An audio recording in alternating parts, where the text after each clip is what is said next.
इस वीडियो में आपको बिल्कुल साफ और अंतिम बात समझाई जाएगी ताकि आप पानी को दवा की तरह और नियम से इस्तेमाल करना सीख जाए। सबसे पहले समझिए कि शरीर पानी का इस्तेमाल कैसे करता है। आपका खून, आपकी कोशिकाएं, आपका दिमाग, आपकी मांसपेशियां, सबका आधार पानी है। आपके शरीर का तापमान पानी से कंट्रोल होता है, पाचन पानी से चलता है, जो कचरा शरीर से बाहर निकलता है वह भी पानी के बिना संभव नहीं। मतलब साफ है, पानी सिर्फ प्यास बुझाने की चीज नहीं बल्कि शरीर का ट्रांसपोर्ट सिस्टम है। लेकिन यह भी उतना ही सच है कि पानी गलत समय पर और गलत तरीके से पिया जाए तो वही पानी पाचन बिगाड़ता है, एसिडिटी बढ़ाता है, सूजन बढ़ाता है और किडनी पर अनावश्यक लोड डाल देता है। सबसे अहम बात समझिए, प्यास लगने का इंतजार मत कीजिए, क्योंकि जब शरीर प्यास का सिग्नल देता है तब तक 1 से 2% पानी की कमी पहले ही हो चुकी होती है। यही कमी थकान, सिर दर्द, ध्यान भटकने, मुंह सूखने और कमजोरी के रूप में दिखाई देती है। इसलिए सही तरीका यह है कि आप दिन भर हल्के हल्के घूंटों में पानी पिए। एक साथ बोतल खाली करने का खेल ना खेलें। लगातार छोटे घूंट शरीर को पानी का उपयोग सही तरीके से करना सिखाते हैं। अब आता है वह सवाल जो लगभग हर कोई पूछता है, रोज कितना पानी पिए। यहाँ भी सीधी और व्यावहारिक बात समझ लें। हर व्यक्ति का वजन, मौसम, शारीरिक मेहनत, खाना पीना अलग होता है, इसलिए सब पर एक ही फॉर्मूला फिट नहीं बैठता। लेकिन औसतन इतना समझ लीजिए कि आपके शरीर के प्रति किलो वजन पर लगभग 30 से 35 मिलीलीटर पानी पर्याप्त रहता है। यानी 60 किलो व्यक्ति के लिए लगभग 2 से 2.5 लीटर और 75 से 80 किलो वाले के लिए करीब 2.5 से 3 लीटर। लेकिन यह केवल पीने का पानी नहीं, इसमें फल, सब्जियों और दाल सब्जी के पानी की मात्रा भी शामिल होती है। इसलिए बिना सोचे समझे 5 से 6 लीटर पानी पीना समझदारी नहीं बल्कि ओवर हाइड्रेशन का रिस्क बढ़ाना है। अब बात करते हैं सबसे ज्यादा कंफ्यूजन वाली चीज, खाने के साथ पानी पीना। सच्चाई बहुत स्पष्ट है, खाना खाते समय अधिक मात्रा में ठंडा पानी पीना पाचन रसों को पतला करता है, गैस और हैवीनेस बढ़ती है और खाना लंबे समय तक पेट में ठहर जाता है। लेकिन इसका मतलब ये नहीं कि आप बिल्कुल पानी ना पिए। यदि सूखा खाना है या बहुत तीखा है तो 1 से 2 छोटे घूंट लेना बिल्कुल सामान्य है। असली समस्या तब होती है जब लोग खाना खाते खाते पूरा गिलास पी जाते हैं। इसे हैबिट बनाकर चलना पाचन को धीरे धीरे कमजोर कर देता है। इसलिए समझदारी यही है कि खाने से लगभग 20 से 30 मिनट पहले पानी पिए। इससे पाचन तंत्र एक्टिव होता है और ओवर ईटिंग भी कम होती है। और खाना खाने के करीब 30 से 45 मिनट बाद पानी लें, इससे शरीर पोषक तत्वों का बेहतर उपयोग करता है। इसलिए अपने शरीर को पानी से डुबोने के बजाय समझदारी से इस्तेमाल करना सीखिए। अब सुबह के पानी की बात करते हैं। सुबह उठकर पानी पीना शरीर को अंदर से साफ करने का अच्छा तरीका है, लेकिन यहाँ भी ब्लाइंडली कॉपी करने की जरूरत नहीं है। एकदम ठंडा नहीं उबलता हुआ, बल्कि सामान्य या हल्का गुनगुना पानी बेहतर रहता है। इसे धीरे धीरे घूंट घूंट पीना ज्यादा फायदेमंद है, क्योंकि आपका शरीर सोकर उठा है, सिस्टम धीरे धीरे एक्टिव होता है। एक ही सांस में 1 लीटर पानी उतार देना शरीर के लिए बोझ है, उपलब्धि नहीं। अब एक और जरूरी बात, ज्यादा पानी भी उतना ही नुकसान कर सकता जितना कम पानी। ये कई लोग नहीं जानते। बहुत अधिक मात्रा में पानी बार बार पीने से शरीर में सोडियम कम हो सकता है, जिसे वाटर इंटॉक्सिकेशन कहा जाता है। इससे चक्कर, कमजोरी, मांसपेशियों में खिंचाव और गंभीर मामलों में बेहोशी तक हो सकती है। इसलिए यह सोचकर कि ज्यादा पानी मतलब ज्यादा हेल्थ, अपने शरीर को तैरता हुआ टैंक मत बनाइए। सही मात्रा ही सही स्वास्थ्य है। अब सवाल आता है कि प्यास को कैसे पहचाने। शरीर खुद संकेत देता है। पेशाब का रंग गहरा पीला हो, मुंह सूख रहा हो, होंठ फट रहे हो, त्वचा बेजान लग रही हो, ध्यान टिक नहीं रहा, ये सभी डिहाइड्रेशन के संकेत हैं। वहीं अगर बार बार पेशाब आ रहा है, खासकर बहुत साफ पानी जैसा, तो ये ज्यादा पानी का संकेत भी हो सकता है। आपका लक्ष्य हमेशा हल्का पीला रंग बनाए रखना होना चाहिए। आपने अब तक समझ लिया है कि पानी कितना पीना है, कब नहीं पीना चाहिए, खाना खाते वक्त क्या गलती नहीं करनी है और ज्यादा पानी क्यों नुकसान कर सकता है। अब इस वीडियो में बिल्कुल साफ तरीके से सीखिए कि दिन के अलग अलग समय पर पानी कैसे पिया जाए ताकि उसका अधिकतम फायदा मिले और नुकसान का कोई मौका न रहे। सबसे पहले बात करते हैं सुबह के समय की। सुबह उठते ही पानी पीने की सलाह बहुत दी जाती है और इसका कारण भी है। रात भर के दौरान शरीर सांस, पसीना और पेशाब के जरिए पानी खो देता है। इस कमी को पूरा करने के लिए सुबह पानी जरूरी है। लेकिन यहाँ सबसे बड़ा भ्रम यह है कि लोग मान लेते हैं कि जितना ज्यादा पानी उतना ज्यादा फायदा। यही गलती नहीं करनी है। सुबह खाली पेट 1.5-2 गिलास पानी धीरे धीरे पीना पर्याप्त होता है। एक ही बार में 1 लीटर या उससे ज्यादा पानी पीना शरीर पर अनावश्यक लोड है और कुछ लोगों में उल्टी जैसा महसूस भी करा सकता है। दूसरी महत्वपूर्ण बात, पानी घूंट घूंट पीना बेहतर है। ये कोई दिखावा नहीं बल्कि शरीर की जरूरत के अनुसार प्रक्रिया है। धीरे धीरे पीने से पानी लार के साथ मिक्स होता है, पाचन बेहतर होता है और शरीर उसे अब्सॉर्ब भी सही तरीके से करता है। तेजी से घटकने पर शरीर का काम बढ़ जाता है और फायदा उतना नहीं मिलता जितना मिल सकता था। इसलिए सुबह का पानी भी आराम से बैठकर और शांत गति से पिए। अब बात करते हैं वर्कआउट और पानी की। कसरत या दौड़ने के दौरान शरीर पसीने के जरिए नमक और पानी दोनों खोता है। अगर आप वर्कआउट से पहले पानी बिल्कुल नहीं पीते तो जल्दी थकान, चक्कर और कमजोरी महसूस होगी। सही तरीका यह है कि व्यायाम शुरू करने से 20 से 30 मिनट पहले थोड़ा पानी पी लें। व्यायाम के दौरान प्यास लगे तो 2-3 घूंट लेना ठीक है, लेकिन बोतल भरकर खत्म कर देना सही नहीं। व्यायाम के तुरंत तुरंत बाद भी पानी धीरे धीरे लें। बहुत ठंडा पानी एकदम से शरीर के तापमान पर झटका डालता है, ये आदत छोड़ना ही बेहतर है। अब आते हैं रात को पानी पीने के सवाल पर। कई लोग रात को बहुत ज्यादा पानी पीकर सोते हैं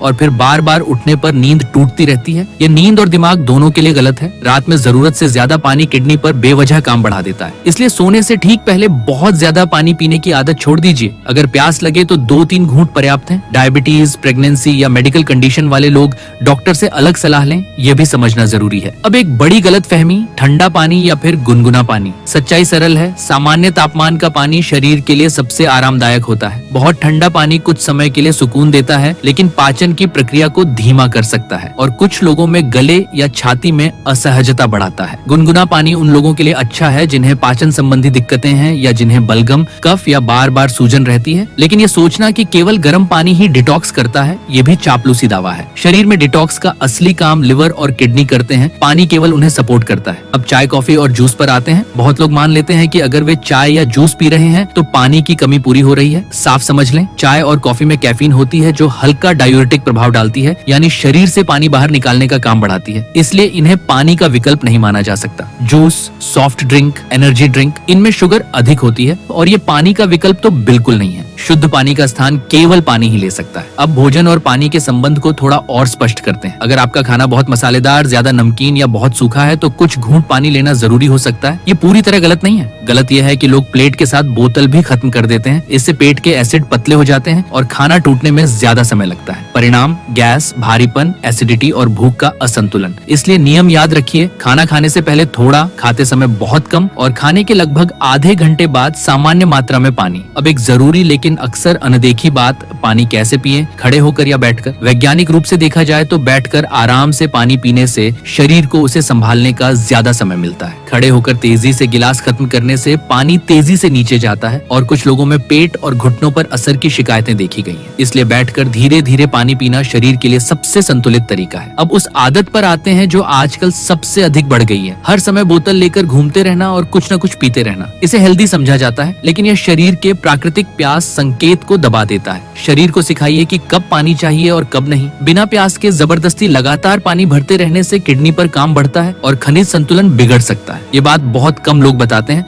लेकिन अत्यंत महत्वपूर्ण है। अब ये समझिए कि किन लोगों को पानी के नियमों में थोड़े बदलाव की जरूरत पड़ती है। जो लोग बहुत गर्म जगह पर काम करते हैं, ज्यादा पसीना बहाते हैं, एथलीट हैं या लंबे समय तक धूप में रहते हैं, उन्हें पानी की मात्रा सामान्य लोगों से अधिक चाहिए। वहीं जिन लोगों को किडनी, दिल या लिवर की बीमारी है, उन्हें ज्यादा पानी पी लो जैसे सामान्य सुझाव अपनाने से पहले डॉक्टर की सलाह लेना ही सुरक्षित है, क्योंकि कुछ मामलों में ज्यादा पानी भी नुकसान कर सकता है। अब हम इस वीडियो का सबसे महत्वपूर्ण बिंदु छूते हैं। सिर्फ पानी पीना पर्याप्त नहीं, सही तरीके से पीना जरूरी है। आपका लक्ष्य होना चाहिए कि शरीर में पानी का संतुलन बना रहे, न ज्यादा न कम। अब सबसे अहम सवाल है, ये पानी आपके शरीर के अंदर पहुंचकर करता क्या है और कहां गलती होने पर नुकसान शुरू होता है। यहीं पर असली समझ बनती है और यही लोग सबसे ज्यादा गलतियां करते हैं। सबसे पहले बात करते हैं किडनी की। किडनी आपके शरीर के फिल्टर प्लांट है। ये लगातार खून से टॉक्सिन और अवांछित केमिकल को बाहर निकालती रहती है, लेकिन किडनी पानी पर ही काम करती है। अगर आप कम पानी पीते हैं तो खून गाढ़ा होता जाता है, टॉक्सिन का घनत्व बढ़ जाता है और किडनी को वही काम करने के लिए ज्यादा मेहनत करनी पड़ती है। यही मेहनत आगे चलकर किडनी स्टोन, सूजन, क्रिएटिनिन बढ़ने और किडनी फेल होने तक की स्थिति बना सकती है। यानी कम पानी का असर धीमे धीमे होता है, लेकिन बहुत गहरा होता है। अब बात करते हैं दिमाग की। बहुत लोग सोचते हैं कि पानी सिर्फ प्यास बुझाने का काम करता है, लेकिन सच्चाई यह है कि दिमाग 70% से अधिक पानी से बना है। हल्का सा डिहाइड्रेशन भी ध्यान में कमी, चिड़चिड़ापन, सिर दर्द, माइग्रेन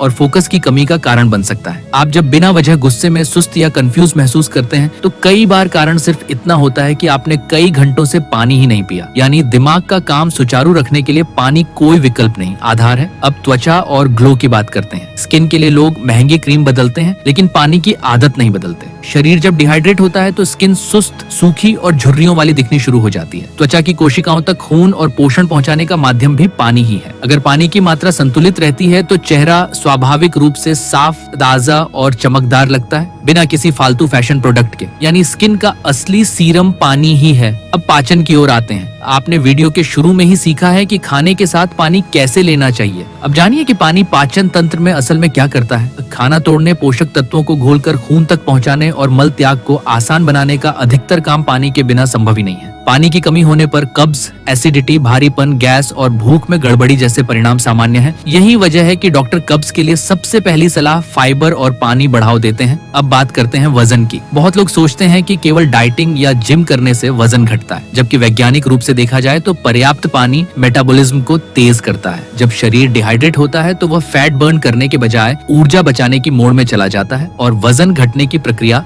धीमी हो जाती है। कभी कभी भूख जो आपको लगती है वह असल में प्यास होती है, इसलिए बार बार खाने के बजाय पहले थोड़ा पानी पिए। कई बार सिर्फ यही बदलाव वजन घटाने में बड़ा फर्क लाता है। अब सीधे ब्लड प्रेशर पर आते हैं। खून का अधिकतर हिस्सा पानी से बना है। अगर शरीर में पानी कम होगा तो खून गाढ़ा होगा और उसे पंप करने के लिए दिल को ज्यादा मेहनत करनी पड़ेगी। यहीं से हाई बीपी, सिर दर्द और थकान जैसी समस्याएं शुरू होती हैं। दूसरी तरफ बहुत ज्यादा पानी भी इलेक्ट्रोलाइट संतुलन बिगाड़ सकता है, इसलिए हमने पहले कहा था कि संतुलन ही कुंजी है। अब एक बहुत महत्वपूर्ण बात, बार बार पेशाब आना हमेशा अच्छा नहीं होता। लोग इसे किडनी साफ होने का संकेत समझ लेते हैं, लेकिन लगातार साफ पानी जैसा पेशाब बार बार आना, साथ में कमजोरी या सिर दर्द, यह ओवर हाइड्रेशन का संकेत भी हो सकता है, यानी शरीर से नमक धुलता जा रहा है। इसलिए पेशाब का रंग, प्यास का संकेत और शरीर की ऊर्जा, तीनों का संतुलन देखकर चलना समझदारी है। अब उन आदतों पर बात जो किडनी को नुकसान पहुंचाती हैं और पानी होते हुए भी लोग गलती करते हैं। दिन भर पानी भूल जाना और रात को एकदम से भरपाई करना, लंबे समय तक पेशाब रोक कर रखना, सॉफ्ट ड्रिंक को पानी का विकल्प समझना, नमकीन चीजें बहुत ज्यादा खाना और फिर भी पानी कम पीना, ये सभी आदतें धीरे धीरे लेकिन लगातार नुकसान करती हैं। इस वीडियो का लक्ष्य आपको डराना नहीं बल्कि यह समझाना है कि रोजमर्रा की छोटी गलतियां बड़ी बीमारियों की शुरुआत बन जाती हैं। अब आखिरी और सबसे काम की बात, पानी को दवा की तरह नहीं आदत की तरह अपनाइए। पूरे दिन बोतल भरकर गिनती करने की जरूरत नहीं, शरीर के संकेत समझिए। सुबह उठकर पानी, दिन में छोटे छोटे सिप, भोजन के आसपास संतुलित मात्रा, वर्कआउट और गर्मी में थोड़ा ज्यादा, रात को सीमित, यही असली फॉर्मूला है। अगर आप यहाँ तक सुन चुके हैं तो आपके पास अब पानी के बारे में आधा अधूरा नहीं बल्कि पूरा ज्ञान है। अब ये केवल जानकारी नहीं, जिम्मेदारी है। आज के बाद अगर आपकी आदत नहीं बदली तो जानकारी बेकार है, लेकिन अगर आपने इसे जीवन में उतार लिया तो यही साधारण पानी आपकी सबसे बड़ी दवा, आपका ब्यूटी टॉनिक, आपका ब्रेन बूस्टर और आपकी किडनी का रक्षक बन सकता है। अगर इस वीडियो ने आपको मोटिवेट किया हो तो वीडियो को लाइक करके मेरा हौसला बढ़ाइए। ऐसी ही पावरफुल और साइंटिफिक हेल्थ वीडियो के लिए चैनल को सब्सक्राइब करना बिल्कुल न भूलें।